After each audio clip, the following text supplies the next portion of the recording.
Ito ang mga bagay na ayaw ng ating Panginoong Diyos, ang mga Diyos-Diyosan, at mga kasuklam-suklam na kaugalian. Basahin natin. Ang pagsamba ng ibang Diyos-Diyosan. Huwag kayo magpatayo ng poste na simbolo ng Diyosang si Asherah sa tabi ng altar na ginawa ninyo para sa Panginoon ng inyong Diyos. At huwag kayong magpapatayo ng mga alaalang bato para sambahin, dahil kasuklam-suklam ito ng Panginoon ng inyong Diyos.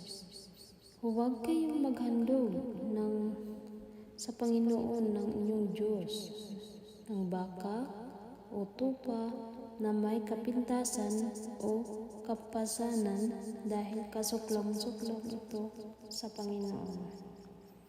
At dito naman tayo sa mga kasuklam-suklam na kaugalian. Kapag makapasok na kayo sa lupaing ibinigay ng inyong Panginoon ng inyong Diyos, huwag ninyong susundin ang kasuklam-suklam na mga kaugalian ng mga maninirahan doon. Wala ni isa man sa inyo magsusunog ng ang kanyang anak bilang handog. Huwag din kayo manghuhula, mangkukulam, manggagaway, gumawa ng mga ginagawa ng mga espiritu, at makikipag-usap sa espiritu ng mga patay. Kinasusuklaman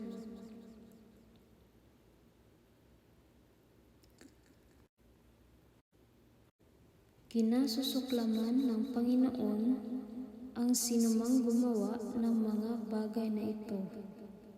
Kaya tayong mga